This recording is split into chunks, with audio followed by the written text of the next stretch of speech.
Days before my birthday, I knew my sister would make something up to make my parents cancel the event. It had become a pattern I couldn't ignore anymore. So, when they left for her again, I left for good. I'm walking through the front door after an 8-hour shift at the hardware store, holding a chocolate cake I bought myself from the grocery store bakery. Cost me $6. Had happy birthday written in blue frosting that was already smearing from the heat. It wasn't much, but it was mine. My parents, Deborah and Thomas, were sitting in the living room with my sister Brittany like some kind of intervention setup. The second I walked in, my mom looked up with this expression. Not quite pity, more like practiced disappointment, and delivered the news. Ryan, we've decided there won't be any birthday celebration this year. Brittany's been feeling overshadowed lately and needs the family's full attention right now. You understand? Not a question, a statement. Like my feelings on the matter were irrelevant background noise, Brittany sat on the worn leather couch looking appropriately distressed, fake tears already forming in her eyes. That's when something clicked in my brain. This wasn't just another instance of me being invisible in my own family. This was the final straw in a lifetime of being erased. I set the cake down on the coffee table without a word, walked straight to my room, and started packing everything I owned. The suffocating weight of that moment made perfect sense when I thought about the previous 20 years of my life. Let me back up and explain the family dynamic that created this disaster. Brittany is 2 years younger than me. When she was 8, she won some junior beauty pageant, one of those small regional competitions that desperate parents convince themselves matter. I remember that day clearly because it was the last time my parents looked at me with genuine pride. Right before they handed Brittany that cheap plastic trophy, everything changed. From that moment forward, every family event, every saved dollar, every ounce of parental attention got redirected toward Brittany's endless pageants, dance classes, voice lessons, and acting coaches. The house transformed into a shrine to her mediocre talents. My straight A report cards got brief nods, while Brittany's participation ribbons got framed and mounted on every available wall. When I got accepted to the state science fair with a project I'd spent months developing, my achievement vanished beneath the excitement of Brittany's next competition. I learned to celebrate my victories alone in my room, while the living room became Brittany's personal stage. Dad started working overtime at the factory to pay for Brittany's expensive competition dresses and travel costs. He'd come home looking destroyed, eat dinner in silence, then sit through hours of Brittany practicing her routines. I watched him age a decade in 3 years, his shoulders permanently slumped from the weight of financial pressure and emotional exhaustion.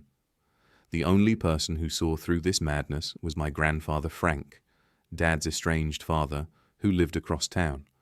The family rarely talked about Frank because he and Mom had some ancient feud about him not supporting Brittany's pageant dreams financially. Smart man. But Frank would secretly meet me at the library or park, bringing sandwiches, and actually listening when I talked about school, my part-time job, at the hardware store, my college plans. He was the one who celebrated when I got accepted to state college with a partial scholarship. He even opened a small college fund for me without telling anyone, making deposits whenever he could. What made that birthday night even worse was what I'd overheard 3 hours earlier. I'd come home early from my shift and heard Brittany on the phone in her room. Her door was cracked open, and her voice had that fake sweetness she used when spinning lies to her friends. "Yeah, I already told Mom that I need extra attention right now," Brittany said, giggling. "I mean, Ryan's birthday is tomorrow, but who cares?" I told them I've been feeling really depressed and overlooked. Mom bought it completely. She's going to tell him tonight that we're not celebrating because I need family support. I stood frozen in the hallway as she continued. The best part is that nobody knows I flunked out of college 3 weeks ago. That dismissal letter from the registrar is going to arrive any day now. But by then, I'll have convinced them that I dropped out because I was too stressed from the family focusing on Ryan instead of me. Can you believe he still lives here at 23? What a loser. She laughed, that cruel little sound I'd heard 1,000 times before. I already have Mom convinced that we need to spend Ryan's birthday talking about my feelings and my future. By the time that letter arrives, they'll be so worried about my mental health that they won't even care about the $40,000 they wasted on my tuition. $40,000. They told me they couldn't help with my college expenses because money was tight, but they'd spent $40,000 on Brittany's education that she'd just thrown away. I felt something inside me finally snap. Whatever had been cracking for years completely broke in that moment. So when I came home 3 hours later, carrying that cheap store-bought cake, and found everyone sitting there, ready to cancel my birthday because of Brittany's latest so-called crisis, I immediately understood what was really happening. Brittany had planned the whole thing to distract everyone from her academic failure. She was using my birthday to shift the attention onto herself, making sure she looked like the victim before anyone found out the truth. Mom leaned forward on the couch with her hands folded, wearing that familiar expression she always had when she thought she was giving motherly advice. Ryan, you need to understand that Brittany is going through a very difficult time right now. She's been feeling like this family doesn't appreciate her enough, and we need to show her that she's our priority. Your birthday comes every year, but Brittany's emotional well-being is fragile. We need to support her as a family. That means no birthday celebration, no cake, and no presents. Tonight we're going to focus on Brittany's feelings and talk about how we can better support her dreams. I looked at Dad, hoping he'd finally say something or show that he knew this wasn't right. But Thomas just stared down at his hands, like always. He had stopped fighting years ago because giving up was easier than arguing. Brittany finally spoke, her voice shaking with fake emotion. I'm sorry, Ryan. I know this is hard for you, but sometimes I feel completely invisible. I just need to know this family cares about me, and that I haven't been forgotten. Forgotten. She actually said that. The girl whose pictures covered every wall, whose trophies filled every shelf, and whose wishes shaped every family decision claimed she had been forgotten. Meanwhile, I'd been sleeping in the same tiny bedroom since I was 5, because Brittany needed the larger room for her pageant dresses. I'd worn the same 3 pairs of jeans for 2 years because Brittany always needed new outfits for Instagram. I'd been ignored for so long that some relatives couldn't even remember what I was studying in college. That was the moment I made my decision. I didn't argue, I didn't make a scene or beg anyone to notice me. I quietly placed the sad little cake on the coffee table, looked at each of them one last time, and walked to my room. They probably thought I was going to sulk, like I always had. They had no idea I was about to disappear from their lives. I packed my room with the speed of someone who had been preparing to leave without even realizing it. I emptied every drawer, gathered my important papers, and packed everything that mattered into 2 duffel bags and a backpack. As I packed, the room no longer felt like home. It looked like what it had always been, a temporary place. My entire life fit into 3 bags. After 23 years in that house, that's all I had. 3 bags and a college acceptance letter. Around midnight, I heard footsteps outside my room. Dad knocked softly. Ryan, can I come in? I opened the door. He looked older than 48. His shoulders were slumped, and his eyes looked exhausted. For a second, I thought he'd finally stand up for me. Instead, he pulled out his wallet and handed me 5 wrinkled $100 bills. This is all I have right now, he said quietly. I know this isn't fair. I know we failed you, but I don't know how to fix it anymore. Your mother, Brittany, I just don't have any fight left. I took the money because I knew I'd need it, not because it changed anything. $500 was more than he'd ever given me before. Somehow getting it with an apology for my entire childhood only made everything hurt more. Thanks, I said. Where will you go? He asked. Does it matter? He looked hurt, but didn't argue. He simply nodded and walked away with his shoulders hanging even lower than before. I left at 2 o'clock in the morning while everyone else was asleep. I loaded my bags into my old Honda Civic with 187,000 miles on it and drove to the only place where I knew I'd be welcome, Grandpa Frank's house. Frank opened the door in his bathrobe, looked at my face and my bags, and stepped aside without asking a single question. That was Frank. He never needed explanations. Sounds like your birthday went well, he said dryly as he walked into the kitchen to make hot chocolate. I told him everything. I told him about the conversation I overheard, the cancelled birthday, and the $500 Dad had given me. Frank listened without interrupting. His weathered hand stayed wrapped around his mug, while his jaw tightened like he was holding back what he really wanted to say. When I finished, he stayed silent for a long moment. You're welcome to stay here for as long as you need, Frank finally said. The spare room is yours. No rent, no strings attached. Just promise me you'll finish college and build a good life. The best revenge is success. I gave him my word. That little spare room became the place where I rebuilt my life. I worked full-time at the hardware store, went to college, and spent every free hour learning everything I could about real estate investing. As it turned out, Frank had renovated houses years earlier. He taught me how to spot undervalued properties, renovate them on a budget, and earn steady rental income. He also revealed that he'd been quietly saving money for my education. The fund held $8,000, enough to pay for a year of college if I stayed local and kept working. I finished my business degree in 3 years instead of 4 by taking summer classes and loading up on credits every semester. While I was moving forward, everything back home started falling apart. 2 weeks after I left, Brittany's college officially expelled her. Mum called me 17 times that day. I never answered. Her voicemail messages went from angry to desperate, then straight into guilt. "Ryan, your sister needs you. This family is in crisis. How can you leave us like this? We need to stick together. Call me back right now." I deleted every message before even listening to all of it. Through Frank, who still spoke to Dad once in a while, I learned what was happening.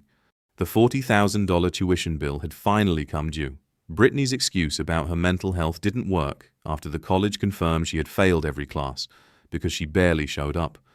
Mum was furious. Dad had completely given up. Brittany kept acting like the victim, insisting none of this would have happened if the family had supported her emotionally. Without me there to take the blame and keep the peace, they were finally forced to deal with each other. They didn't like what they found. I graduated at 24 with a degree in business administration. Not a single member of my family showed up. Only Frank was there. He brought a small cake, a card, and a check for $1,000. "Think of this as investment money," he said. "Now go make your first deal." That summer, I found a foreclosed 3-bedroom house at a bank auction. It had been sitting empty for 8 months in a decent neighborhood. The yard was overgrown, the paint was peeling, and the inside looked like someone had abandoned the renovation halfway through.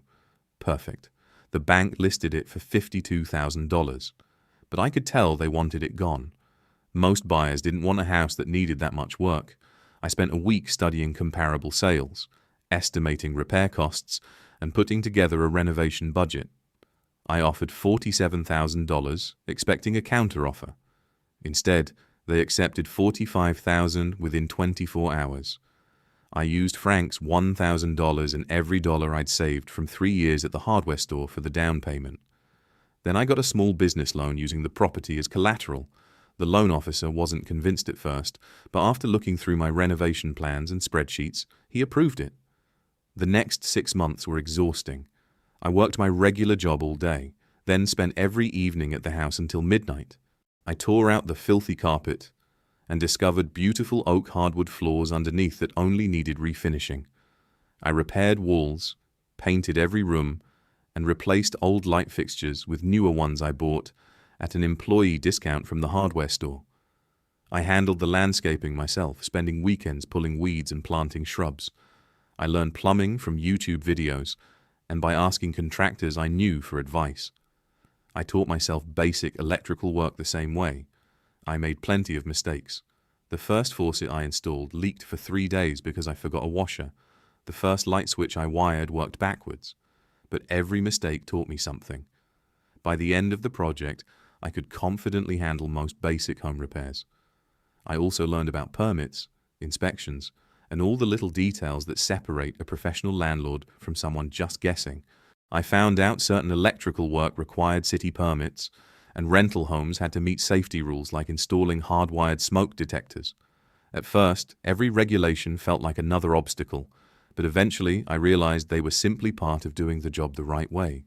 When the renovation was finished, the house looked completely different.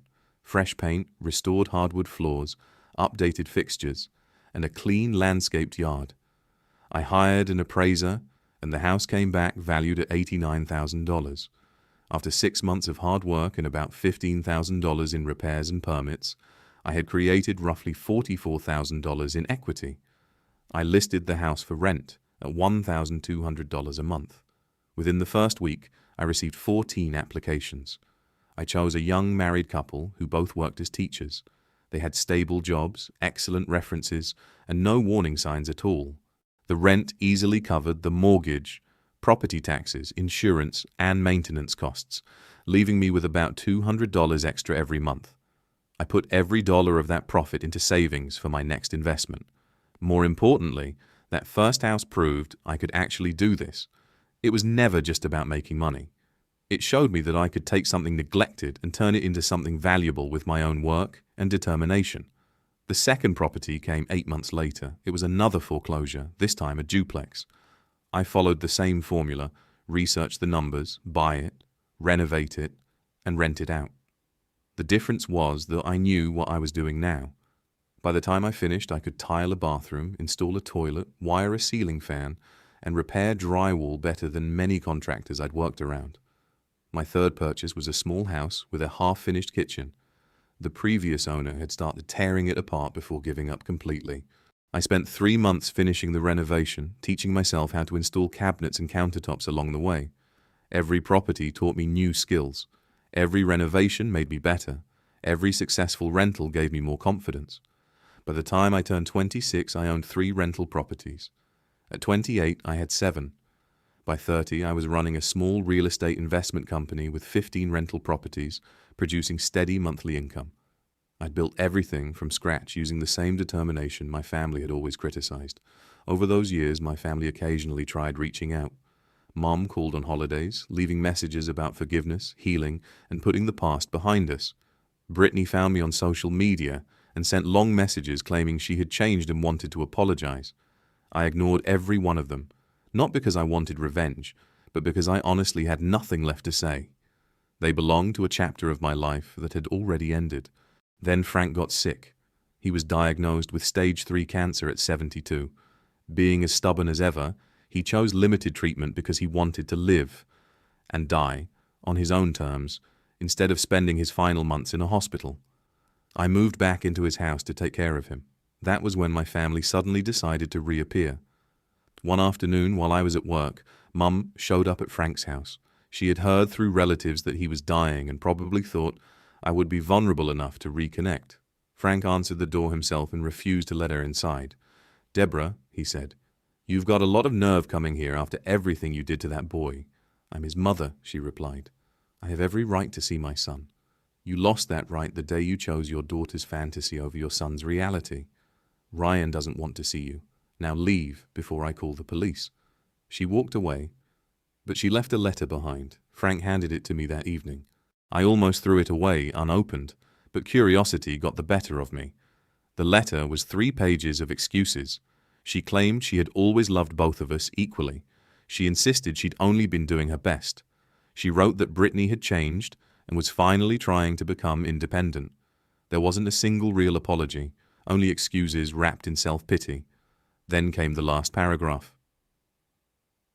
"We're having financial problems. Your father's overtime hours were cut, and Brittany can't find steady work. We know you've done well with real estate. Maybe you could give us advice or help us with a loan. Family helps family, Ryan. That's what families do." There it was. The real reason she had contacted me. They wanted money. I handed the letter to Frank. He read it, shook his head, and gave it back. "They haven't changed," he said. "They're still using people, still refusing to accept responsibility, still expecting you to solve their problems. I know. So what are you going to do?" "Nothing," I answered. "Absolutely nothing." Frank smiled. "That's my grandson." 3 weeks later, he passed away peacefully in his sleep. He left everything to me. His house, his savings, his old pickup truck. In his will, he included a handwritten note. "Ryan, you were the grandson I was always proud of, and the son my own boy never learned to become. Build something great with what I've left you, and never let them drag you back down." The funeral was small. Only me and a handful of Frank's longtime friends attended. Mom, Dad, and Brittany weren't there. They hadn't been invited. After the service, Dad walked over to me. He looked exhausted, older than I had ever seen him, with hollow eyes and slumped shoulders. "I'm sorry," he said quietly, "for everything, for never standing up to your mother, for letting Brittany manipulate us, for not being the father you deserved." I looked at him for a long moment. The anger I thought I'd feel was gone. I didn't feel angry anymore. All I felt was a distant kind of pity for a man who had spent years allowing his family to fall apart instead of standing up for what was right. "You can't change the past, Thomas," I told him. "But you can stop making the same mistakes." "I'm getting divorced," he said after a pause. I filed the papers last week. I should have done it years ago, but I kept hoping things would get better. They never did. Good, I replied. Maybe now you'll finally figure out who you are instead of spending your life being whoever Deborah wanted you to be. There was no hug, no emotional reunion, no dramatic ending. We simply nodded to each other and walked away. But something had changed. For the first time in his life, Dad had made a decision instead of just accepting whatever happened. After Frank passed, I inherited his house. I sold it for $180,000 and used the money to buy a small apartment complex with 8 units. The buildings needed a lot of work, but the structure was solid. I spent the next year renovating every unit before renting them out to reliable tenants at fair market rates.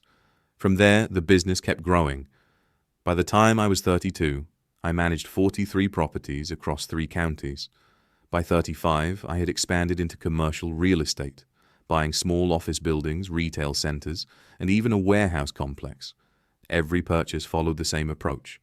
I researched everything carefully, borrowed conservatively, and managed every property with the discipline I had learned from renovating that first foreclosure.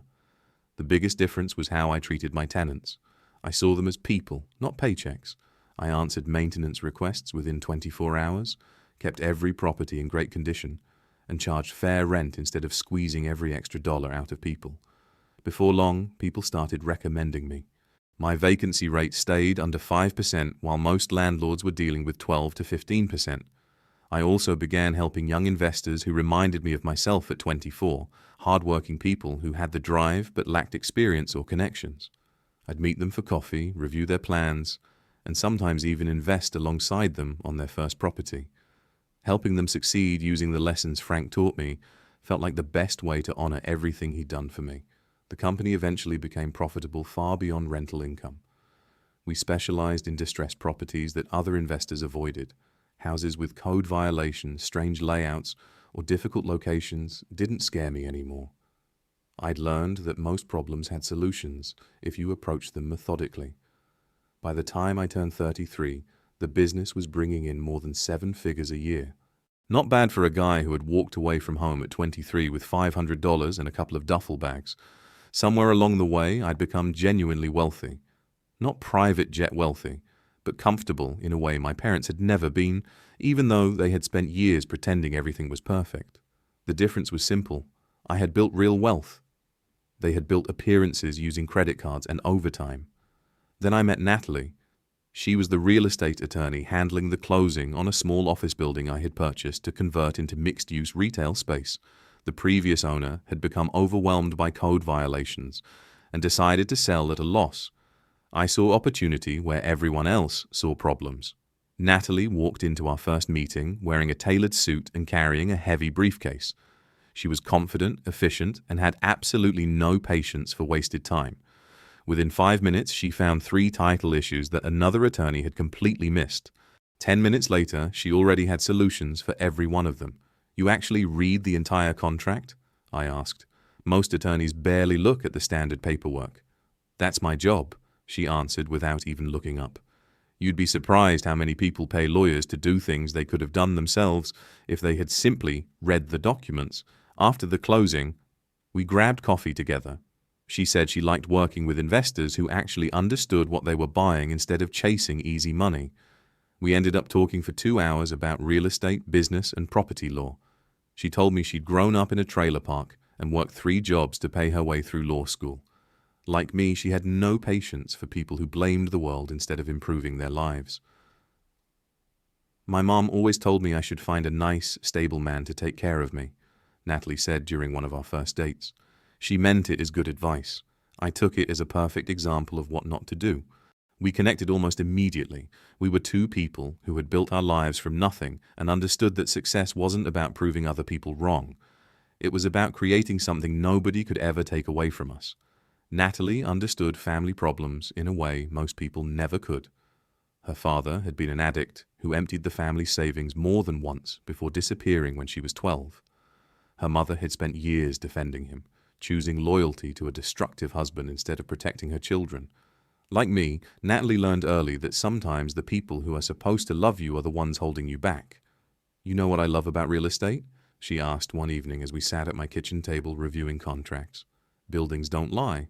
They don't manipulate you or make excuses. Either the foundation is solid or it isn't. Either the structure is sound or it isn't. Everything can be measured, repaired, and improved. I wish people worked the same way. We dated for a year before I proposed. I didn't do anything flashy. I took her to the very first house I had ever renovated. We stood together in the living room where I'd spent 6 months rebuilding both that house and myself. I told her she'd done the same thing for me. She hadn't tried to change who I was. She had simply helped me become whole again. She said yes before I even finished asking. We got married 2 years later in a small venue with only 50 guests. It was exactly what we wanted. Close friends, no family drama, no fake smiles, and no unnecessary show. Just two people promising to build a life together. Dad came, which honestly surprised me. By then, he had divorced Deborah and was dating a woman named Susan who treated him with respect. He looked healthier than I'd seen him in years, like a huge weight had finally been lifted from his shoulders. "I'm proud of you," he told me during the reception. "Frank would be proud too." "Thanks," I said. "I know I don't deserve your forgiveness," he continued, "but I'm trying to become a better man." "I can see that," I replied, and I truly meant it. Not long after that, I received another message from Brittany. Unlike all the others, this one felt different. There were no excuses, no guilt trips, and no attempts to manipulate me. "Ryan, I know you don't owe me a reply, but I wanted you to know I've been working on myself. I've worked at the same restaurant for 2 years now. I started as a hostess and eventually became a shift manager. It's not glamorous, but it's honest work, and I'm proud of it. I'm sorry for everything. You don't have to forgive me. I just wanted you to know I finally understand something you figured out years ago, that real value comes from what you build, not from what people hand you." I didn't answer right away. I showed the message to Natalie. "What do you think?" she asked. "I think people are capable of changing," I said. "But real change takes time to prove itself." "That's fair," she replied. 6 months later, Brittany sent another message. This time, she included pictures of herself working at the restaurant, the small apartment she had rented on her own, and the savings she'd managed to build. She didn't ask me for anything. She was simply showing me the life she had built by herself.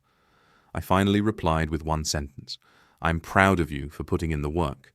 Several hours later, she answered, "Thank you. That means more than you realize. We never became close. We didn't pretend the past had never happened or suddenly become a happy family. But we reached a place of quiet respect. Two people connected by blood and painful memories who no longer expected anything from each other. As for Mom, relatives told me she was living alone in a small apartment after the divorce and working as a receptionist. She still told anyone willing to listen that her children had abandoned her. The irony was obvious to everyone. Brittany had started in a similar job and used it to rebuild her life. Deborah used hers as another excuse to play the victim. Last year, I decided to honor Frank by opening a community center in the neighborhood where he had lived for most of his life. The building had once been a warehouse that had sat empty for 3 years after the owner died. His heirs couldn't agree on what to do with it, so they finally sold it just to stop paying taxes. I bought the property for $180,000 and invested another $400,000 into renovations.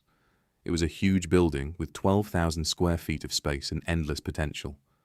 We completely renovated the inside, updated everything to meet modern building codes, and kept the original brick walls and exposed wooden beams that gave the place its character. We built a computer lab with 20 workstations, added 4 private tutoring rooms for students, and created a large community hall for job training classes, workshops, and neighborhood events. We also installed a commercial kitchen and a small restaurant where people could buy affordable meals. Nothing expensive. Just good food that ordinary families could afford. The restaurant was Natalie's idea. Natalie pointed out that many families in the neighborhood struggled to afford food.